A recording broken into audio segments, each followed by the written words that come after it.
बिस्मिल्लाहिर्रहमानिर्रहीम। अस्सलामु अलैकुम रहमतुल्लाहि व बरकातुहू। उम्मीद है तमाम अहबाब खैरियत से होंगे। अल्लाह रब्बुल इज़्ज़त आप सब पर अपना फ़ज़ल व करम फ़रमाए और तमाम तर हाजात और ज़रूरियात को मेरा अल्लाह गैब के ख़ज़ानों से पूरा फ़रमा दें।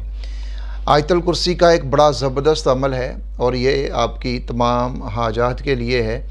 इसको जब आप करते हैं तो अल्लाह ऐसा फ़ज़ल फ़रमा देते हैं कि तमाम तरह हाजात और ज़रूरियात पूरी हो जाती हैं।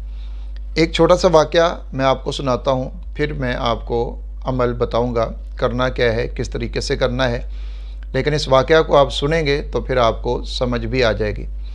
और ये वज़ीफ़ा जो मैं आपको बताने जा रहा हूँ, ये इमामुल हुदा हज़रत मौलाना उबैदुल्लाह अनवर रहमहुल्लाह ताला, जो कि इमामुल औलिया शेखुत तफ़सीर हज़रत मौलाना अहमद लाहौरी रहमतुल्लाह अलैह, उनके ये साहबज़ादे थे, उनका ये वाक़या है और उनका ही ये अमल है। इसको आप बड़ी तवज्जो से सुनिएगा, फिर आपको इसकी सही समझ भी आएगी और सही पता भी चल जाएगा कि इस वज़ीफ़े के क्या फ़वाइद हैं। मौलाना उबैदुल्लाह अनवर रहमतुल्लाह अलैह, उनके किसी एक मुरीद ने उनसे बात की। मैं इस वाक़या का थोड़ा सा खुलासा करके आपको बता दूँगा ताकि ज़्यादा वक़्त ना लगे। हुआ कुछ यूँ कि मौलाना उबैदुल्लाह अनवर रहमतुल्लाह अलैह के किसी एक मुरीद ने कराची जाना था शादी के लिए, लाहौर से था। तो उसने शादी के लिए जाना था तो उसको चाहिए था उसके लिए 25,000 रुपये, और उस वक़्त 25,000 एक अच्छी खासी रकम थी। तो उसने अपना प्लाट बेचना चाहा लेकिन उसका प्लाट ना बिक सका। वो बड़ा परेशान था। वो शेरांवाला गेट हाज़िर हुआ हज़रत की खिदमत में, हज़रत मौलाना उबैदुल्लाह अनवर रहमहुल्लाह उनकी खिदमत में हाज़िर हुआ और आके उसने अपनी सारी परेशानी जो है हज़रत को सुनाई कि मेरे साथ ये मामला है, ये ज़रूरत है और मैं बहुत ज़्यादा इसमें परेशान हूँ। चंद दिन रह गए हैं, मैंने शादी पे जाना है लेकिन मेरा इंतज़ाम नहीं हो सका। हज़रत ने उसको कहा कि आज जुम्मे का दिन है, तुम ऐसा करो कि नमाज असर से लेके मगरिब तक ये तुम वज़ीफ़ा करो, जो जिस तरतीब से मैं तुम्हें बता रहा हूँ, तुम ये वज़ीफ़ा करो, आयतुल कुर्सी को इस तरीके से पढ़ लो। अब उसने, उस मुरीद ने जब हज़रत से सुना और फिर उसने ये वज़ीफ़ा किया। अब उसकी मुकम्मल तफ़सील मैं आपको बताता हूँ, पहले ये सुन लें। तो वो जब उसने वज़ीफ़ा किया तो वो उसका वज़ीफ़ा अभी मुकम्मल नहीं हुआ था, अभी वो दरमियान में ही पहुँचा था, बल्कि उसने आधा भी नहीं किया था। तो इतने में उसका एक कज़न उसके पास आता है और आकर कहता है कि क्या मसला है, तुम परेशान क्यों हो? तो उसने बता दिया कि मेरे साथ ये मसला है। तो फिर उसका कज़न कहने लगा कि तुम परेशान ना हो, कल 9 बजे जब बैंक खुलेंगे तो मैं पैसे तुम्हें दे दूँगा। अब अगले दिन बैंक खुले, उसने वो पैसे उसको दे दिए।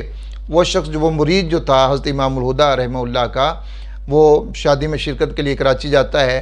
फिर जब वहाँ से वो वापस आया तो वही प्लाट के जिसको वो औने पौने बेचने की कोशिश कर रहा था इससे पहले कि ये प्लाट मेरा बिक जाए, बस मेरी ज़रूरत पूरी हो जाए, तो जब वो वहाँ से वापस आता है तो वही प्लाट उसका बड़े महंगे दामों में बिक जाता है। यानी जो आम उसकी कीमत थी उससे ज़्यादा कीमत में, अच्छे रेट में, अच्छी कीमत में वो प्लाट उसका बिक जाता है। और फिर वो उसको, अपने कज़न को जो पैसे थे उसने उसको वापस कर दिए। यानी उसकी जो ज़रूरत थी, हाजत थी, ये वज़ीफ़ा अभी उसने शुरू किया था। ये यूँ कह लें कि उसने एक हिस्सा उसका पड़ा था कि अल्लाह रब्बुल इज़्ज़त ने उसके लिए इंतज़ाम फरमा दिया और उसकी ज़रूरत पूरी हो गई। लेकिन शर्त क्या है? शर्त है यकीन कामिल। जब यकीन कामिल होता है फिर इंसान एक लफ्ज़ भी पढ़ता है तो अल्लाह रब्बुल इज़्ज़त की रहमत आ जाती है, अल्लाह रब्बुल इज़्ज़त की मदद आ जाती है। अगर यकीन कामिल ना हो तो फिर आप जो मर्ज़ी पढ़ते रहें। बड़ी सारी किताबें मौजूद हैं वज़ीफ़ों की, अमलियात की, सारी लेके उनको आप हिफ़्ज़ भी कर लें, उनको पढ़ते रहें तो कोई फ़ायदा हासिल नहीं होगा। उसकी वजह यह है कि यकीन कामिल नहीं होता। तो इसलिए सबसे पहले अल्लाह रब्बुल इज़्ज़त की ज़ात के ऊपर, उसकी कुदरत के ऊपर, उसकी ताकत के ऊपर यकीन कामिल हो। और दूसरी बात जो मैं अक्सर कहा करता हूँ कि अल्लाह रब्बुल इज़्ज़त की हिकमत के ऊपर भी राज़ी होना चाहिए कि मेरा रब जो मुझे अता करता है या अता करेगा वो अपनी हिकमत के मुताबिक अता करेगा। वो उसका अता करना मेरे दुनिया व आखिरत के लिए बेहतर है तो मुझे मिल जाएगा, बेहतर नहीं है तो कोई मुतबादल चीज़ मुझे मिल जाएगी। चलिए अब वज़ीफ़े की तरफ आते हैं। आपने वज़ीफ़ा कौन सा करना है? कोई भी आपकी ज़रूरत है, कोई भी आपकी हाजत है, जायज़ اور حلال آپ کی حاجت اور ضرورت ہونی چاہیے۔ اور یہ ایمرجنسی وظیفہ ہے، ایمرجنسی۔ آپ یوں کریں گے، یقین کامل ہوگا اللہ کی ذات کے اوپر، پورا توکل ہوگا، بھروسہ ہوگا۔ اس مرید نے ابھی پورا پڑھا بھی نہیں اور پہلی دفعہ پڑھ رہا تھا، یہ نہیں ہے کہ اس نے بڑا کوئی 40 دن کا چلہ کر لیا اور اس کے بعد اس کے ساتھ یہ معاملہ ہوا، ابھی پہلے دن ہی پڑھ رہا تھا۔ اسی دن حضرت نے کہا کہ آج جمعہ ہے، تم یہ شروع کر لو، عصر سے مغرب تک تم نے یہ وظیفہ مکمل کرنا ہے۔ اور اس نے ابھی شروع کیا ہی تھا، ایک حصہ اس نے پڑھا، اللہ رب العزت کی مدد آ گئی۔ تو اس طرح مدد آ جاتی ہے۔ آپ نے کرنا یہ ہے، اگر اس کو آپ جمعے کے دن کریں تو یہ سب سے بہتر ہے، کیونکہ جمعے کے دن کے ایک اپنے فضائل و مناقب ہیں، اس کی ایک اپنی برکات ہیں، اس کے اپنے فیوز ہیں، اور ویسے بھی وہ قبولیت کی گھڑی جمعے کے دن کے اندر ہوتی ہے، اللہ رب العزت نے رکھی ہے۔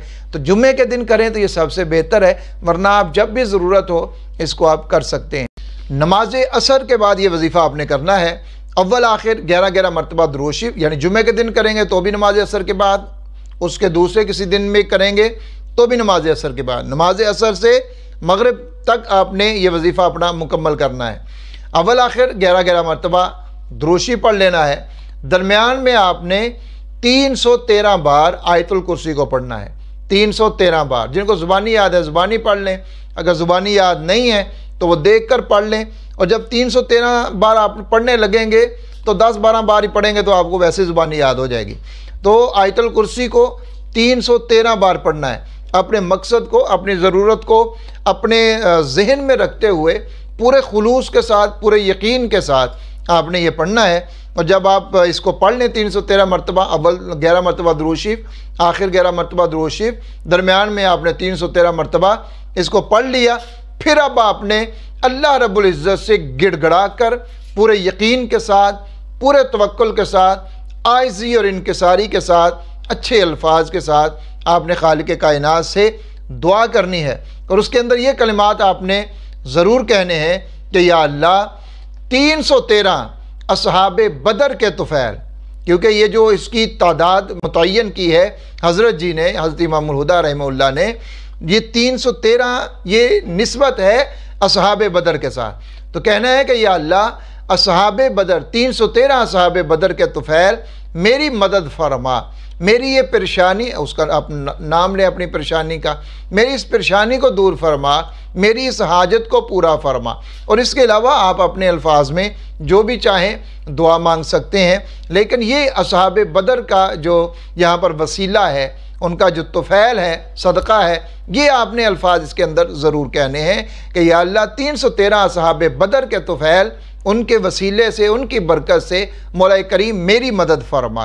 انشاءاللہ تعالی آپ ابھی اس عمل کو مکمل نہیں کر پائیں گے کہ اللہ رب العزت کی مدد آ جائے گی اور آپ کے حق میں فیصلہ ہو جائے گا، آپ کی ضرورت، آپ کی حاجت پوری ہو جائے گی اللہ کے فضل و کرم کے ساتھ۔ اس شخص نے ابھی 100 مرتبہ اس کو پڑھا تھا، 313 مرتبہ پڑھنا تھا، ابھی 100 مرتبہ پڑھا کہ اللہ رب العزت کی طرف سے مدد آ گئی اور اس کی ضرورت پوری ہو گئی۔ لیکن شرط وہی ہے جو میں نے عرض کیا ہے کہ یقین کامل کے ساتھ اگر آپ اس کو وظیفے کو کریں گے تو اللہ رب العزت ضرور بضرور اپنا فضل فرمائیں گے، اور آپ کی کوئی بھی کیسی بھی حاجت ضرورت کیوں نہ ہو انشاءاللہ تعالی وہ ضرور پوری ہو جائے گی۔ اس کو آگے بھی شیئر کیجئے گا، اپنا خیال رکھیے گا، دعا میں یاد رکھیے گا۔ اللہ حافظ ناصر۔